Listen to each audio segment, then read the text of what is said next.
Is this thing on? Welcome back to Big Mouth and fancy seeing you here in June. I really welcome my friends and especially my enemies. Come in, sit down, no touching. I don't do the touching. And welcome to Monday's edition of the DC Movie and TV Daily. Welcome, welcome, welcome. Today we're going to talk about the Joker movie's connections with a flawed modern day society. We're going to talk about how Jared Leto's Joker was let down and how he deserves another chance. A lot of people are talking about this. I'm also going to be talking about Smallville crossing over with Arrowverse and why I think it's a stupid idea and it should never happen, and I don't think it is going to happen. But first, let's talk about the Joker movie again. Yes, my coverage of the Joker movie is going to continue even after it's out in the cinema, because you know how passionate I am and how much I believe in this movie and how grateful I am to Joaquin Phoenix to be involved in a DC movie. As a DC fan, that's a very powerful thing to have such a great actor. So we have a few people coming after Joker movie now, saying things like, oh, let's feel sorry for the white man who ends up killing a bunch of people. Interesting, isn't it? Joker movie does a brilliant job of representing a person with a mental health disorder, right? Beautiful. Now, if this was about a woman or a woman of colour or anyone else, right, this would have been applauded. Wow, the mental health commentary. Just like what I've said about this film, right? But because it's about a white man, we mustn't compliment the film. We mustn't feel any sorrow for this man. So why should we feel sorrow for Arthur Fleck? Because society lets him down. And society lets people like Arthur down every single second, every single day, every single hour, and every single minute. It's simpler. It's simple. And people who love society and its little rules and the way it works get offended by things like this. But also, there's MCU fans, Disney fans with agendas to try and shoot this movie down. This film is protected. This film is bulletproof. You can't hurt it. But please carry on. So let me explain myself and talk to you about why this film represents a flawed society. And I'm not talking about the society in the 80s. I'm talking about today's society.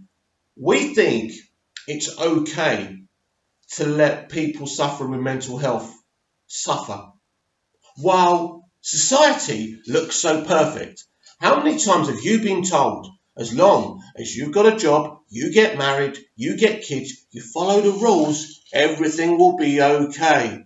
Sounds like a bit of a threat to me. So if we don't follow societal rules, basically we can't be part of this society. It sounds like, and I mean, please correct me if I'm wrong, it's very similar to what Hitler tried to do. Isn't that what Nazism is? Fall into our beliefs, or get out, or get abused, or suffer. And this really is what society truly is about. Now, if you're suffering with mental health disorder, it's very difficult for you to fall into that remit of smile in the right places, get a job, get married. People suffering with mental health disorder can't do that. But what's worse about this society is, and what this film exemplifies, is that this society could say to you as a mentally ill patient, sorry, you can't have any more meds anymore. These are our reasons. Our reasons are bullshit, but we don't care. We look good. You're going to get blamed for whatever bad thing you do because you don't have your meds. And this is what happens to Arthur Fleck in the Joker movie. Once he hasn't got his meds anymore, all bets are off, right? But it's not society's fault. It's Arthur's fault for not being normal, for not fitting into society. And this is the story Todd Phillips is truly trying to tell here within this Joker movie origin story. And Joaquin Phoenix does it so well, right? So well. But some people don't like that. Some people don't like society being shown for what it is. And we're all guilty of it. How many times have you said to someone, you're a weirdo, you're not normal? Why do we say that? Because we ourselves are little Nazis who want everyone to fit in to the remit society expects. Normal, everyday people. And who are normal, everyday people? I bet you society don't think normal, everyday people are people suffering with mental health disorder. Do you? And that, my friends, is the story that Todd Phillips is attempting to tell. How society lets people down, but especially people with mental health disorders or people who don't fit in to the norm. That isn't a very good society, everyone. That is a bad society. And we've got to fix that. We need a more open society that accepts anyone, right? Anyone. There's too many rules. There's too many regulations. There's too much be like this or else. That ain't any society I want to be a part of. So let's leave the Joker movie. Let's move away from the Joker movie for today and let's talk about another Joker, Jared Leto. Now, I've been wanting to talk about Jared for a very, very long time. I fell in love with this actor after I watched his film, Mr. Nobody. Now, Mr. Nobody cannot be explained. It's one of those films you have to go and see. It's a total mindfuck, but it's a beautiful performance by Jared Leto. This performance is as beautiful as anything Joaquin Phoenix has ever done, and Joaquin Phoenix's performance levels are sky high. Let's be honest about that. But, you know, Jared Leto is a very, very high quality actor. And for them to get him for the Joker in Suicide Squad was a massive thing. And I do remember Jared talking about this. I've spoken about this on one of my videos here a lot. But I'm going to talk about it again because I think it's very, very important. This Joker movie success shouldn't mean that Jared Leto should never play the Joker again. That does concern me. I think they have got a body double to play him very quickly in the Birds of Prey movie, which I think is very disappointing. But I do hope that Jared cameos in that, because if he does cameo in that, that would mean big things for the future. I mean, when Joaquin Phoenix's Joker was announced, there was also an announcement for a Harley and a Joker movie, right? Which would be really awesome. Now, some people say they decided to go with Birds of Prey instead of that movie, but we will see what they decide to do. Because I think Jared Leto's Joker has the right to another chance. Because they cut all the good stuff, all the beautiful stuff that Jared did within Suicide Squad. He deserves better. First of all, we need to see the haircut. We need to see the proper version of the Suicide Squad movie so we can judge Jared Leto's performance properly as the Joker, because how dare anyone judge him on that? I mean, that film was butchered to pieces by Kevin Sugihara.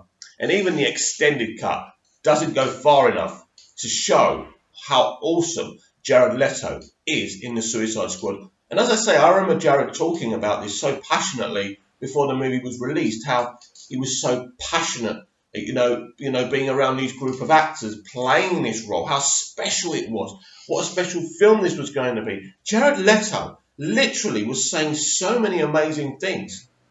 And he sold me the movie, basically, with what he was saying. So, for me, it was a betrayal. That's why he was angry.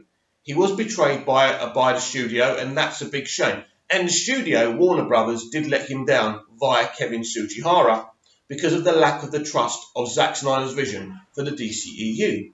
So I think we definitely deserve to see at least a Harley and a Joker movie with Jared Leto as the Joker. I think that would be brilliant. He deserves that. He's earned that within his career. But as I say, if you've never seen him in Mr. Nobody before and you don't like him as the Joker, you should go and see that film, because it's absolutely a brilliant mindfuck of a movie. You don't know where you are after time and what's going on, but I tell you what, it's a very good film and it's a great performance by Jared Leto as well. So this is the DC movie and TV daily now. So we are going to talk about some DC TV as we get ready for Crisis on Infinite Earths, which is this year's get-together, crossover if you like, for the Arrowverse. There's been increasing rumours and some Smallville fans desperate to see Tom Welling and Michael Rosenbaum and other cast members in this production. And I've always said this, that I don't want you to fuck up my show. And for me, I have ownership on Smallville. Sorry if that offends you, but I do. Smallville propped me up for so many years. No, Smallville is a legendary legacy show. It's amazing. It is the best DC TV show ever made, in my opinion, for broadcast TV. I mean, we can talk about it, comparing it with Titans and Doom Patrol and things like that. But as far as broadcast television is concerned, Smallville is the absolute best. And it doesn't hurt that it's about Superman, does it? You know, my favourite flipping character, my favourite superhero.